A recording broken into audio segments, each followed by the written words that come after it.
अच्छा जी, cocktail breeding business का part 67 है ये। अस्सलाम वालेकुम, सत श्री अकाल। मैं एहसन जफर, कराची पाकिस्तान से, और आज आपको अपनी ब्रीडिंग प्रोग्रेस दिखाऊंगा। यानी कि वो पेयर्स जिनके अंडों में से बच्चे बाहर निकल आए हैं, वो सारे के सारे मैं आपको 1 बाय 1 बॉक्सेस दिखाऊंगा और उनके बच्चे दिखाऊंगा। तकरीबन 3 पेयर्स ऐसे हैं जिन्होंने बच्चे अपने निकाल लिए हैं, तो उन सब की प्रोग्रेस आज आपको दिखाऊंगा। और उन सब की प्रोग्रेस दिखाने से पहले ज़रा मैं आपको कुछ बातें बताना चाह रहा हूँ, थोड़ी सी बस, उसके बाद आपको प्रोग्रेस दिखाता हूँ। इंपॉर्टेंट बातें हैं बहुत ज़्यादा। ये आप देख रहे हैं कि मैंने चने डाले हुए हैं, ट्रे के ऊपर ही डाले हुए हैं, और मेरी ट्रे थोड़ी सी डर्टी नज़र आ रही है आप लोगों को।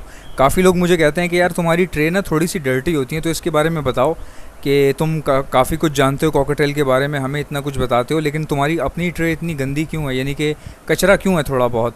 तो उसके हवाले से आज मैं आपको सोचा कि प्रोग्रेस दिखाने से पहले मैं आपको वजह बता दूं कि मसला क्या है। एक्चुअली मैं शुरू में बहुत ज़्यादा सफाई करता था, और मैं अभी भी बहुत सफाई पसंद हूँ, लेकिन मसला क्या है कि कॉकटेल की ट्रे अगर आप जैसे मैं पहले रोज़ साफ़ करता था, रोज़ उसको खुरच के ना सारा उसका कचरा निकालता था, और कई बार तो ऐसा होता था कि मेरे फादर जो है मुझे कहते थे कि यार मैं धो देता हूँ, तुम साफ़ करो, उसके बाद मैं धो भी दूँगा। तो ऐसा होता था कि हम लोग क्या कर रहे थे, सफाई करते थे, धो के ट्रे लगाते थे, तो उससे मेरे परिंदे बीमार होना शुरू हो गए थे। अब मैं आपको बताता हूँ ऐसा क्यों होता है। ऐसा इसलिए होता है कि कॉकटेल ठंडी ट्रे पे, अगर बिल्कुल सूखी ट्रे पे चलता रहेगा तो उसको इतना ज़्यादा कंफर्टेबल फील नहीं होता।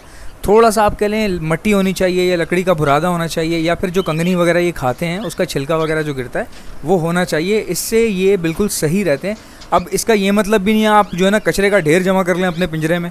मैं आपको सफाई करें, लेकिन कम करें, बहुत ज़्यादा ना करें, रोज़ पोछे नहीं लगाएं।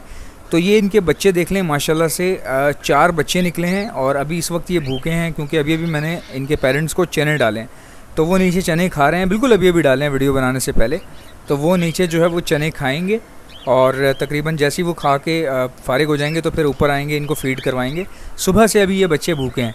उसकी वजह ये है कि मैं पेयर्स को चने वगैरह ज़्यादा डाल रहा हूँ, तो वो क्या कर रहे हैं कि चनों ही की भराई कर रहे हैं, यानी कि उनको सॉफ्ट फूड उगलने में आसानी हो रही है, इसलिए वो दाने पानी की इनको भराई नहीं कर रहे, यानी कि सिंपल जो दाना डाला हुआ है उसकी भराई नहीं कर रहे। देख लें इनके गले भी खाली हुए हैं। तो अब ये क्या कर रहे हैं कि ये सॉफ्ट फूड जो खिला रहा हूँ ना, सिर्फ उसी की फीड करवा रहे हैं बच्चों को।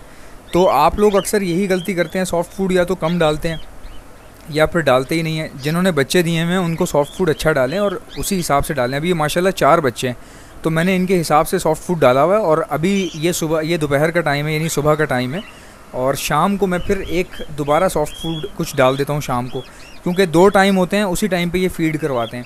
जैसे एक सुबह का टाइम हो गया, तब आप डाल दें, ये खा के फ़ीड करवा देंगे बच्चों को। एक असर का टाइम हो गया, यानी कि अंधेरा होने से तकरीबन 1 घंटा 1.5 घंटा पहले आप जो है वो 1.5 घंटा पहले आप डाल दें, ताकि ये अपने बच्चों को फ़ीड करवा लें और बच्चे पूरी रात निकाल सकें अगली सुबह तक। तो ये 2 टाइम होते हैं, मैंने आपको बता दिया, इसमें देना ज़रूरी होता है। अब आ जाते हैं अपने नेक्स्ट पेयर की प्रोग्रेस की तरफ।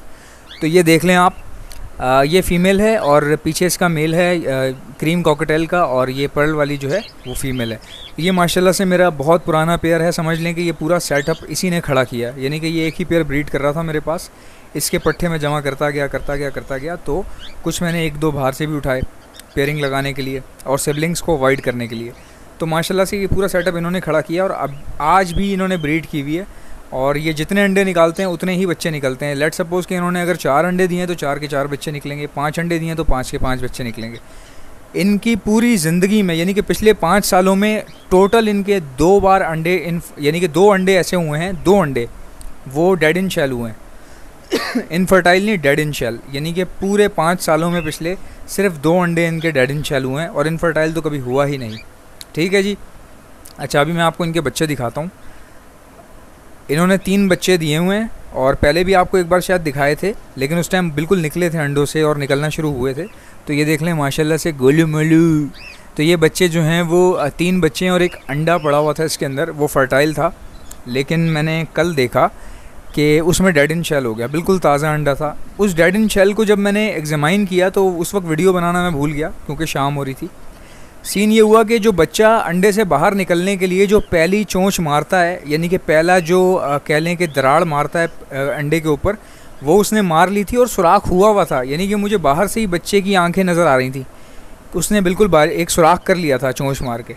लेकिन बहरहाल पता नहीं क्या हुआ, वो स्ट्रगल नहीं कर सका या ठीक से बाहर नहीं आ पाया वो, या थक गया होगा, टेम्परेचर की वजह से मसला आ रहा होगा, तो इस वजह से वो ठीक से बाहर नहीं निकल पाया और वो मर गया, तो वो डेड इन शेल हो गया। और ये पेयर जो है ज़्यादातर बच्चे इनो के निकालता है हर बार, तकरीबन 3 बच्चे हर क्लच में इनो के निकलते हैं, बट इस बार इसने क्रीम निकाले हैं ज़्यादा और कुछ ग्रे के भी निकाले हैं, कुछ चारकोल भी निकाले हैं। तो जो बच्चा डेड इन शेल हुआ था वो इनो का बच्चा था अनफॉर्चुनेटली, तो थोड़ा एक्सपेंसिव नुकसान हो गया आज ये आपके भाई का ना, यानी कि कल हुआ था ये।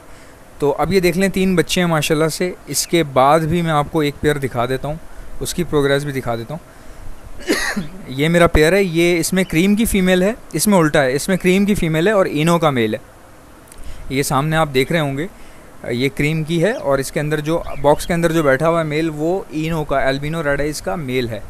ये पेयर माशाल्लाह से बहुत अच्छी प्रोग्रेस आ गई है इसकी। जब मैंने इसको लेकर आया था तो 2 क्लच इसने ज़ाया किए थे, अपनी 2 ब्रीड ज़ाया कर दी थी।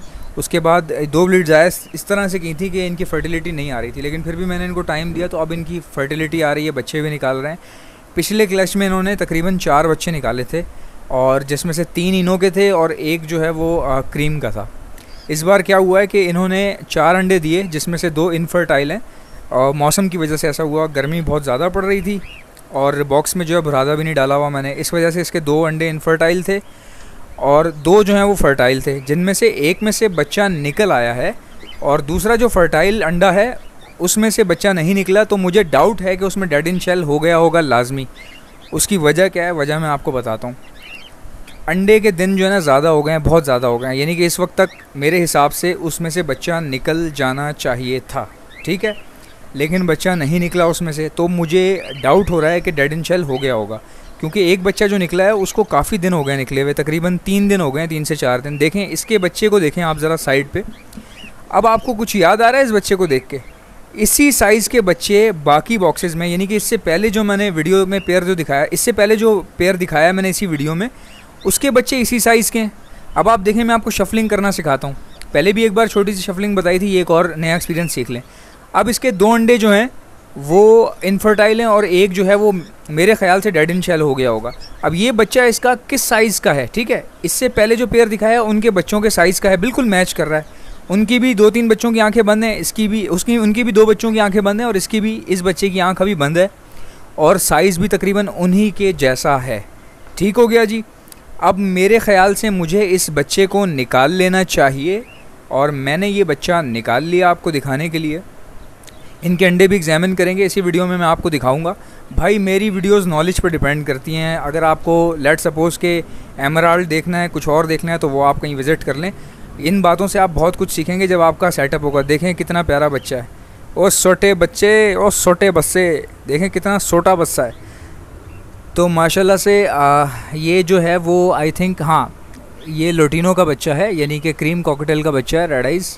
अब इस बच्चे को इनके साथ, इनके बच्चों के साथ, जिनकी उम्र इसके साथ मैच कर रही है, इसमें डाल देंगे और वो पेयर जो है ना फारिग हो जाएगा। फारिग कैसे हो जाएगा? एक ही बच्चा था, इधर शिफ्ट कर लिया, बाकी अंडे उसके ख़राब हैं, तो क्या होगा, अंडे फेंक देंगे हम लोग, तो वो पेयर जो है वो दोबारा ब्रीड पे आ जाएगा। यानी कि उसका टाइम नहीं ज़ाया होगा। वो इसको पालता, एक के लिए वो पालता रहता, तो ये भी पाल देंगे। ये मेरा पेयर बहुत अच्छा है, ये पाल देता है सबके बच्चे, तो इनको मसला नहीं होता मैं बच्चे ट्रांसफ़र कर दूं। लेकिन बच्चे याद रखें, बार बार बताता हूँ, वही ट्रांसफ़र किया करें जिनकी आंखें बंद हों। जिनकी आंखें खुल जाती हैं वो तो अपने पेरेंट्स को पहचानते हैं ना, तो वो कैसे करेंगे? अब देखें आप माशाल्लाह से ये इनके साइज़ के साथ मैच हो रहा है। मैं आपको फिर भी एक बार दिखा दूंगा कि ये इनका साइज़ किस तरह का है। मैं आपको अंदर से भी दिखा देता हूँ थोड़ा सा। ये देखिए, हाँ, अब देखिए कितने छोटे छोटे बच्चे माशाल्लाह से एक साइज़ के। तो ये देखें कितने खूबसूरत लग रहे हैं और बिल्कुल साइज़ भी मैच हो गया। मानते हैं आप भाई को या नहीं मानते?